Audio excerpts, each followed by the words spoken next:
여러분 성경 읽으시다가 조금 이렇게 마음이 울컥하셨던 그런 경험 혹시 있으세요? 이번에 제가 이 설교 준비하면서 민수기 9장을 이렇게 쭉 읽다가 나도 모르게 좀 울컥하는 그런 느낌이 좀 들었어요. 7절입니다. 오늘 7절을 보세요. 우리는 시체를 만졌으므로 부정합니다. 그렇지만 이 정해진 때에 우리도 여호와께 예물을 드려야 하지 않겠습니까? 우리도 다른 이스라엘 백성처럼 예물을 드리고 싶습니다. 모세에게 와서 말을 전하죠. 선생님, 우리도 예물 좀 드리고 싶어요. 그런데 우리가 시체를 만져서 부정해요. 그래서 예물을 드릴 수 없는 사람들이 되어버렸는데, 그래도 우리가 좀 예물 좀 드리고 싶어요. 우리도 제사 드리고 싶어요. 어떻게 안 되겠습니까? 실제로는 모세에게 와서 한 말이에요. 그러나 이 말을 사실은 누구한테 했겠습니까? 여호와 하나님. 주님, 저희도 유월절 예물 드리고 유월절 제사 드리고 싶습니다. 안 될까요? 제가 7절을 읽다가 이러고 있는 이들 모습이 마치 깊은 밤 광야에서 사랑하는 사람 쪽을 향해서 두 손 가지런히 모아서 이렇게 애절하게 노래하는 마치 한밤의 세레나데 같은 그런 느낌을 받았어요. 그래서 울컥하는 그런 마음이 들더군요.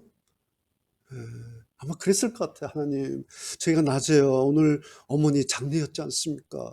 그래서 장례 치르다가 어쩔 수 없이 시신을 만지게 되었어요. 그래서 부정하게 되었습니다. 더러워졌습니다. 그렇지만 유월절 이날에 저희들도 좀 주님께 예배를 드리고 다른 백성들이 다 그렇게 하는 것처럼 저희들도 같이 예배 제사 준비하고 같이 제사 드리고 싶은데 이번 한 번만 좀 허락해 주시면 안 될까요? 그러겠죠? 그런 심정이겠죠? 이것이 오늘 설교 제목이에요. 광야 세레나데. 여러분, 그 이스라엘 백성들이 제사를 드릴 수 없는 경우가 몇 가지가 있는데 그 가운데 하나가 바로 이 시신을 가까이 한 사람은 제사 드릴 수 없다. 이런 게 있어요.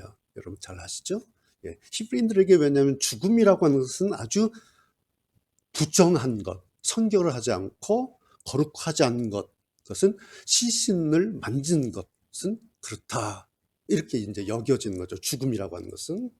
심지어 제사장들은요, 자기 부모가 죽었을 경우에라도 시신을 만질 수가 없어요. 왜냐하면 시신을 만지면 그날 누가 제사를 부탁하면 제사를 못 드리게 되잖아요.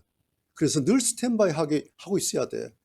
그래서 자기 부모님 돌아가셨어도 절대로 그 무덤 장례에 함께 할 수가 없어요. 그것이 이스라엘 사람들의 이 대제사장이에요. 그럼 어떻게 합니까? 그래서 이런 사람들은 이제 해가 지기 전까지 기다려야 돼요. 그래서 해가 다 진 다음에 겨우 제사에 참여할 수 있어요. 그리고 겨우 성물을 제사 끝난 그 물건, 그 음식들을 먹을 수가 있습니다. 그런데 그러면서 딱지가 딱 붙어요.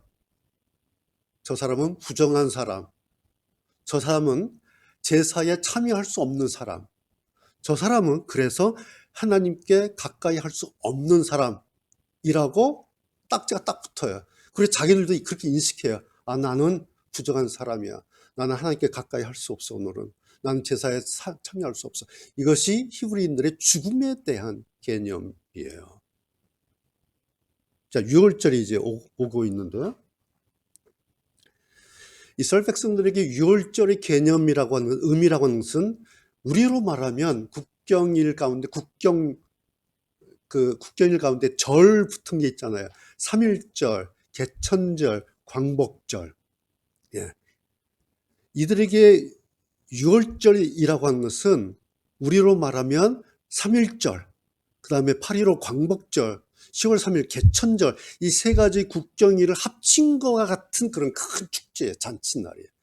가장 큰 의미의 잔치가 이스라엘 백성들의 유월절 잔치입니다. 그러니까 민족의 대축제일 유월절 이 잔치와 제사에 이 사람들이 얼마나 같이 하고 싶겠어요. 왜? 예전에 했었으니까 그 경험을 알고 있거든요. 유월절 잔치가 뭔지 이 사람들 다 알고 있어요. 그런데 이번은 할 수가 없어요. 왜? 율법 금지 조항에 걸린 거예요. 그런데 여러분 생각해 보세요. 일부러 그렇겠어요? 지금 광야에 200만 명이 있어요. 그렇다면 뭐예요? 매일같이 장례를 치르겠죠. 매일같이 수십 명들이 죽는 거예요. 200만이 매일같이 장례 치르면 누군가는 걸리는 거예요. 누군가는 겹쳐요. 그러다가 유월절에 겹친 사람이 있고 어떤 사람은 절개에 겹친 사람이 있어요. 예. 매일같이 뭐 얼마나 많은 장례가 있겠습니까? 그러면 겹쳤어요? 그럼 이런 생각할 수 있어요. 아, 뭐 어쩔 수 없지 뭐. 아니 오늘 엄마 돌아가셨는데 오늘 내가 장례 치러야지. 내가 장남인데 어떡해. 아버지 돌아가셨는데 어쩔 수 없지 뭐. 아니면 이번 아니면 뭐 내년도 있는데 내년 유월절 있는데 뭐 다음 제사 있는데 뭐 그렇게 할 수 있겠죠? 뭐 다음에 하면 되지. 그러고 무심코 혹은 적당히 그렇게 당연히 넘길 수 있어요. 이해되시죠? 여기까지. 그렇죠? 그럴 수 있는 거예요. 자, 그 다음. 그러면 어떻게 되는 건가라는 거예요. 어쩔 수 없어. 어머니 장례인데 아버지 장례인데 뭐 이건 어쩔 수 없지라고 넘기면 어떻게, 그럴 수 있는데 넘기면 어떻게 되는가? 13절에 걸려요. 여러분 13절 보세요. 다 유월절을 너희들 지켜라 해놓고 만약 지키지 않으면 그는 백성에게서 끊어질 것이다. 그는 정해진 때에 여호와께 제물을 바치지 않았으므로 죗값을 받을 것이다. 13절. 유월절을 지키지 않으면 백성에서 끊어진다는 거예요. 그리고 죗값을 받게 될 것이다 라는 이 조항에 걸리게 돼 있어요. 그런데 여러분 이 조항이 언제 된 겁니까? 이 결정은 이미 이렇게 결정되어 있었어요. 이미. 이 사람들이 모세를 통해서 묻고 나서 이런 결정을 하나님께서 하신 게 아니에요. 없었는데, 이런 조항이 없었는데 모세가 하나님 만약에 시신에 손댄 사람들 어떻게 합니까? 가만히 있어봐. 이렇게 된 게 아니라 이 조항이 이미 있었어요. 그런데 이 사람들이 이 내용을 모르고 있었다는 거예요. 그래서 이제 모세한테 가서 물어본 거예요. 우리가 장례 치르다가 시신 만져서 부정하게 됐는데 우리도 그랬는데 우리도 제사 참여하고 싶은데 어떻게 방법이 없을까요? 이런 거잖아요. 모르고 있었어요. 그래서 만약에 아까 말씀드린 것처럼 어머니 장례 치르다가 그런 건데 뭐 어쩔 수 없지 뭐. 이번 아니면 내년 6월절에 하면 되지 뭐. 다음에 하지 뭐. 그렇게 무심코 당연히 그렇게 넘겼다면 말씀드린 것처럼 13절 이 항목에 걸려요. 그리고 죗값을 받게 된 거예요. 그런데 여러분 이거 무서워서 이랬겠습니까? 이 사람들이? 그거 아니죠. 이 사람들이 지금 이 13절 이 항목 무서워서 이런 게 아니에요. 남들처럼 자기들도 하나님께 그렇게 유월절 예물 가져와서 그렇게 제사 드리고 그렇게 다른 사람들처럼 유월절 축제 같이 참여하고 싶었던 그 마음이에요. 죗값이 무서워서가 아니라 하나님께 예물 드리고 싶어서 하나님께 감사하고 싶어서 이 사람들이 그런 거예요. 이 사람들 여러분 얼굴 표정 그려지십니까? 얼마나 간절하고 얼마나 애절했을지. 하나님이 안 될까요? 참 그랬을 이 사람들 모습이 좀 눈에 선합니다. 그래서 성경 읽다가 이 모습, 이 장면이 그려져서 나도 모르게 그냥 울컥한 거예요. 이 사람들 이렇게까지 하는구나. 이렇게까지 했구나, 세상에.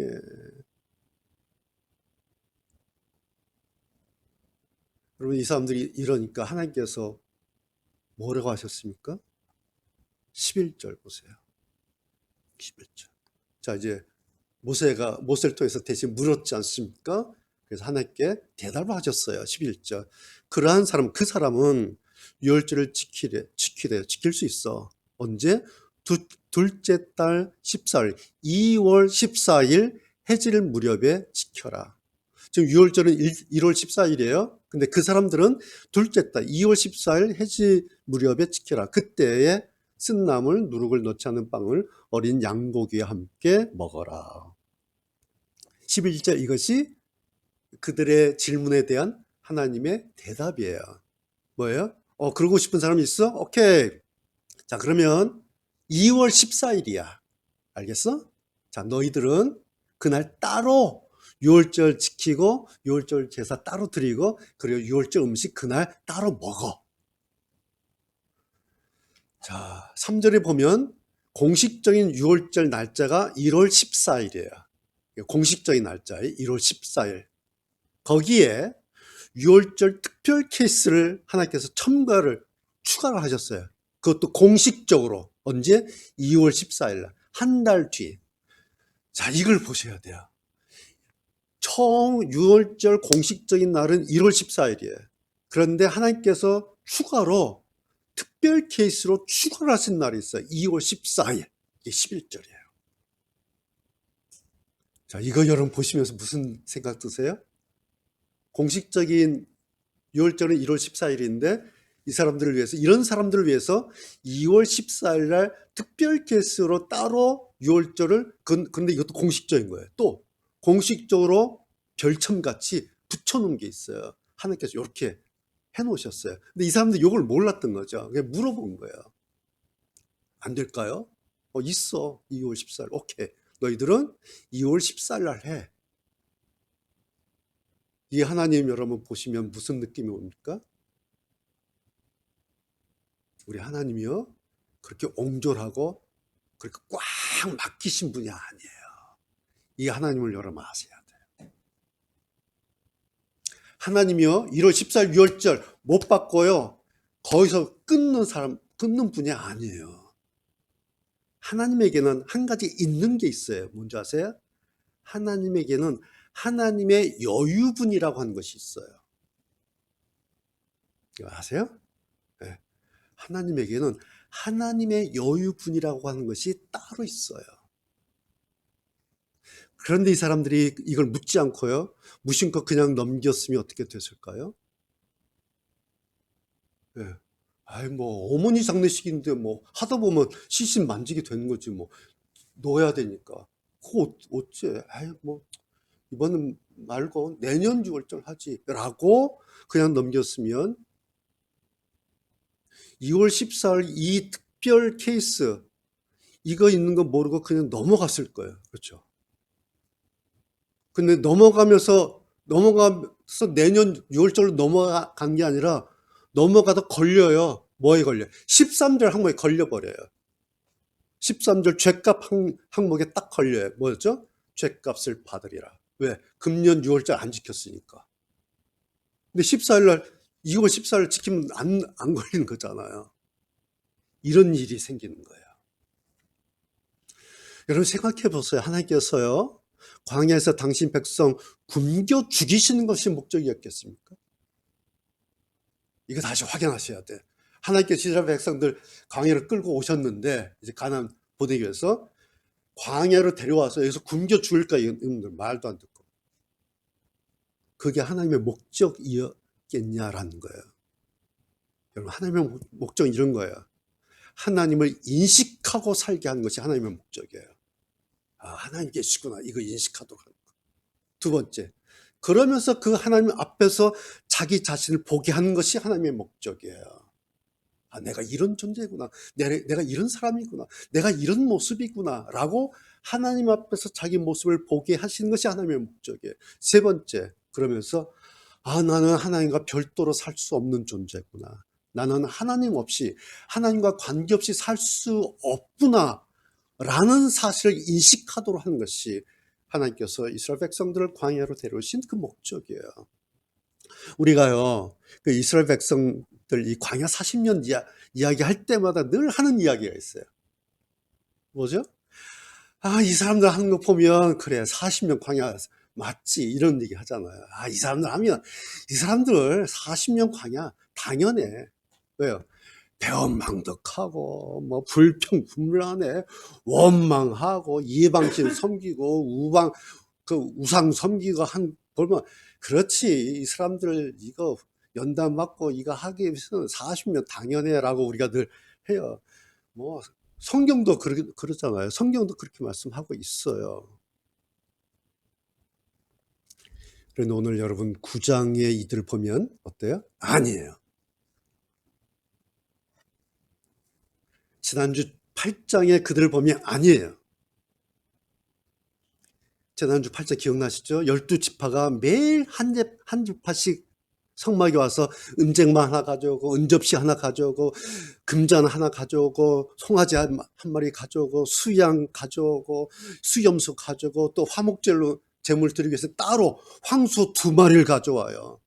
숫양 5마리를 가져와요. 숫염소 5마리를 가져와요. 그리고 1년 된 숫양 5마리를 가져와서 12일 동안 12지파가 매일같이 돌아가면서 성막에 제물 가져와서 번제 제사 드렸던 사람들이에요. 지난주 8장 기억나시죠?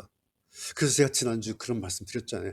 그래서 어쩌면 과거 출애굽 광야에서 일했던 자기 조상들의 이 사람들의 이 헌신을 하나님께서 기억하시고 그것을 마음에 담아두시고 그래서 그것 때문에 지금의 이스라엘의 번영이 이렇게 온 것 아닐까라고 제가 지난주에 하나의 단서로 그렇게 말씀드렸잖아요.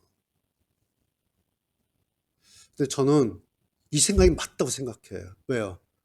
하나님을 우리가 알 수 있는 게 있어요. 어떻게 알아요? 하나님 마음을 알 수가 있어요. 뭐죠? 부모 마음 보면 알아요. 하나님 마음은 부모 마음이에요. 우리 다 여러분 부모잖아요, 우리가. 그렇죠? 우리 부모에겐 부모 마음이라는 게 있어요. 어떤 마음이에요? 부모는 자식한테 저놈 내 아들, 내 딸 한번 마음 먹는 게 있어요. 그렇죠? 여러분 경험하셨죠? 그런 거. 마음 먹는 게 있어요. 그러면요. 무슨 수를 써서라도 언젠가는 반드시 한번 갚아요, 그거. 내가 무슨 수를 써서라도 머리카락을 잘라서라도 그거 한번 갚아요. 왜? 내 새끼니까. 내가 마음에 먹었으니까. 그게 부모 마음이에요. 그 마음이 하나님 마음이에요.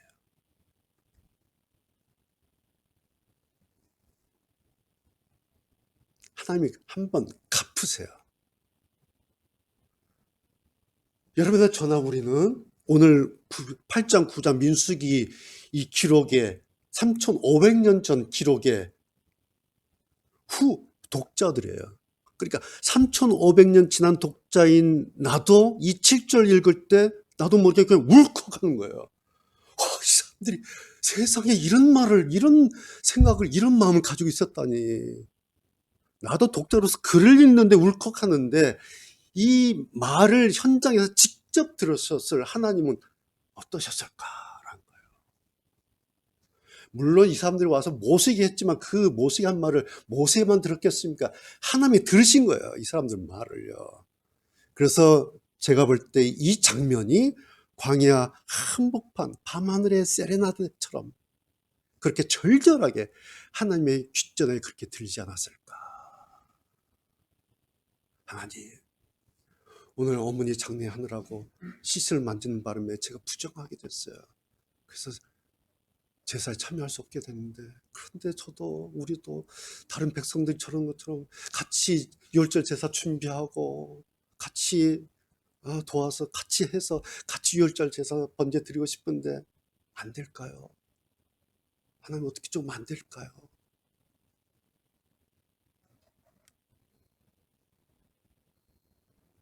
여러분, 하나님에게는요 이미 2월 14일 특별 케이스 유월절 스케줄이 다 있는 거예요.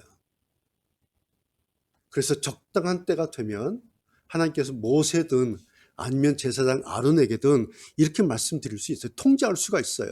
자, 너희 가서 지난번에 시신 만져서 부정해서 유월절 제사 지내지 못한 사람들 이번 2월 14일에 따로 드리라고 해라 라고 하나님께서 모세를 통해서 통지하실 수가 있어요.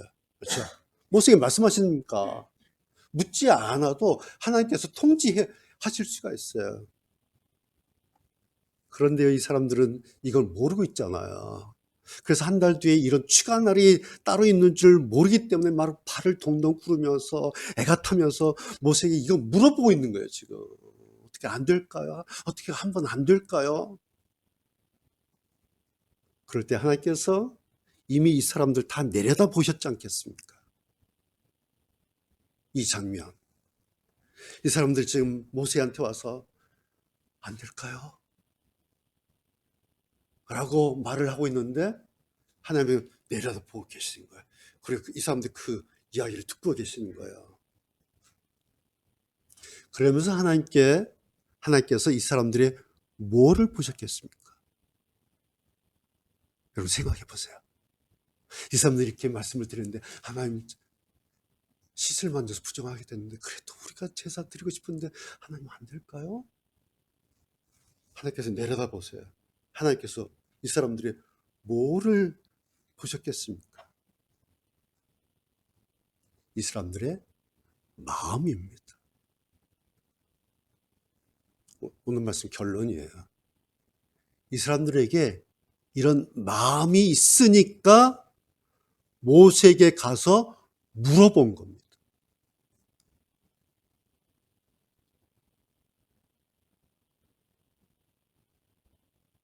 그렇죠?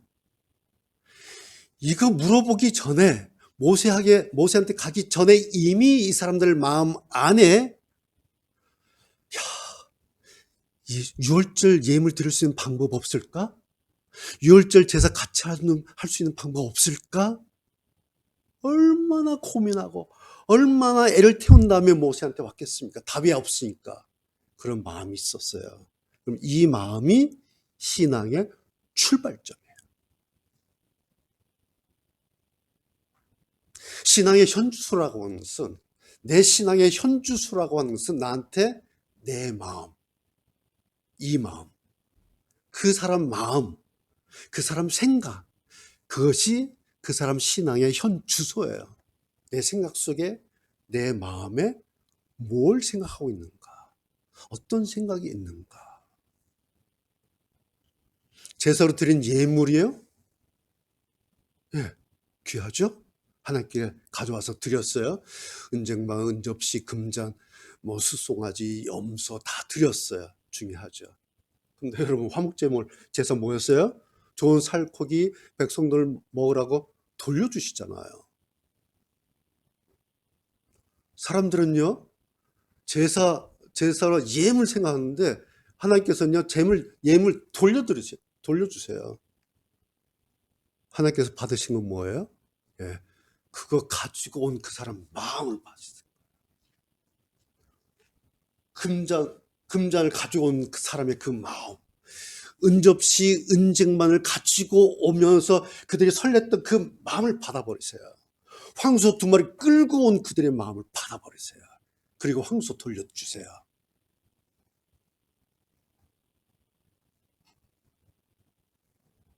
하나님이 받으신 것은 그거 가지고 온 그 사람의 마음이구나. 사람들은요, 그래서 교회에서 강조한 것은 예물이라고 그래요. 좋죠. 중요하죠. 하나님께서 보신 것은 그 사람의 마음이에요. 예물 가져왔는데 마음이 없을 수도 있어요. 이해가 되세요?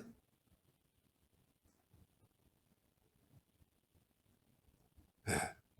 예물 가져왔는데 마음이 안 따라올 수도 있어요. 말도요, 우리가 그러잖아요. 그 사람 마음에서 나와요. 그렇죠? 행동도 다 그 사람 마음에서 나오잖아요. 믿음도 그 사람 마음에서 시작이 됩니다. 그래서 그 사람 마음이 하나님께로 있는지 없는지, 있으면 광야에서도 하나님 향해서 광야의 세레나데 노래합니다. 그렇죠? 그래서 오늘 한밤의 광야에서 불렀던 6월절 세레나데 1절 처음 가사는 이렇게 시작되는 거였어요. 그렇지만 예물을 드리고 싶습니다. 이게 1절 시작하는 세레나데 가사였겠죠. 그렇지만 예물 하나님께 드리고 싶습니다. 그리고 그 다음 2절 마지막 가사는 이렇게 끝이 납니다. 그런 사람은 6월 14일에 유월절 제사 따로 드리고 그리고 마음껏 누리고 마음껏 먹어라. 그러면서 이 광야 세레나데 끝이 납니다. 이것이 민수기 9장에 있었던 광야 세레나데 그 말씀이에요. 오늘 9장은 여기까지입니다.